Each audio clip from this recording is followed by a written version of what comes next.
We are grateful because this law is the first of its kind that structures the right of the Niger Delta people and places our rights to benefits of the oil and gas industry on the first line charge, drawing directly from source as co-owners of the industry, not subject to secondary approvals or the whims and caprices of politicians and uncertain profitability factors or otherwise of the industry.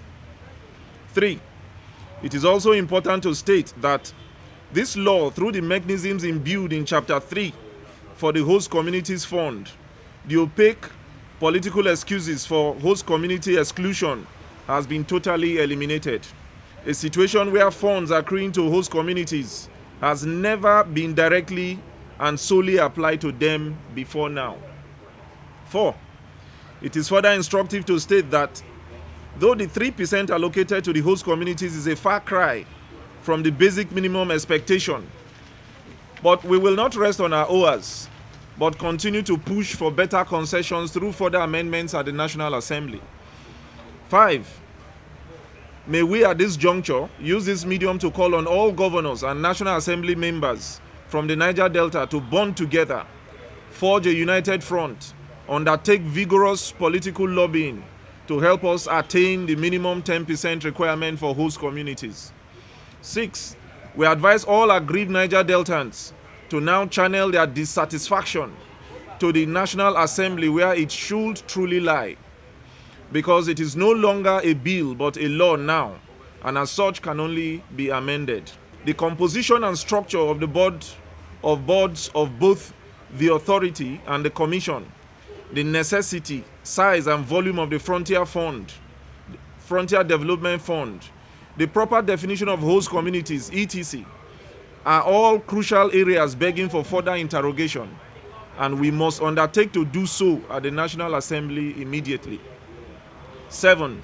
Once again, we say a very big thank you to our own, His Excellency Timipri Silva, for helping snatch victory from the jaws of defeat, thereby guaranteeing a more prosperous and fruitful Niger Delta, better grassroots inclusive industry engagement, and a solid foundation for further agitations. 8.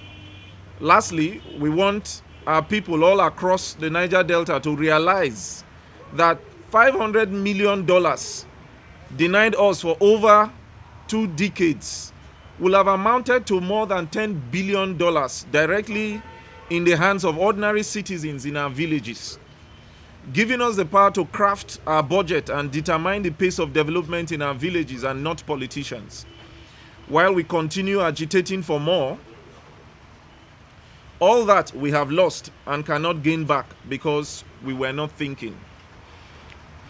Going forward, it will be wise for us to convoke a think tank of regional leaders to craft a charter/framework for future engagements and pursue it vigorously through all conventional and legal means. 10. May history be kind to every act we commit today in good conscience, especially for this singular act that lights the torch of prosperity for endless generations of our people to come. Yes, every system fails, but you see, the pressure for the right thing to be done continues to put everybody on their toes. And so that's exactly one of the things we are doing here today.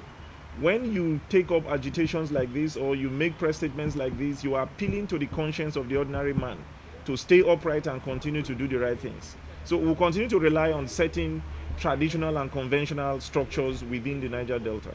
To us, the Niger Delta, you see, I have seen a lot within that region. That system of we pulling down ourselves is our major problems.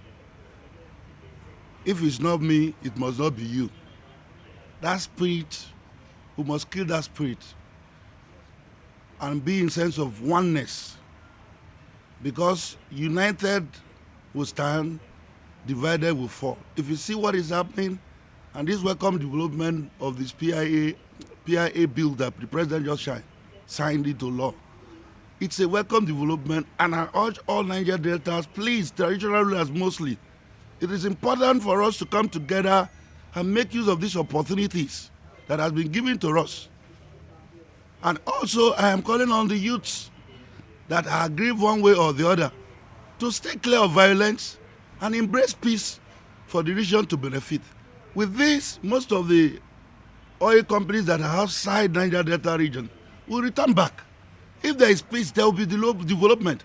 Where there is no peace, there will not be development. So we have a major role to play as traditional rulers to put our house in order and make sure things are done right with our youth, in collaboration with the youth.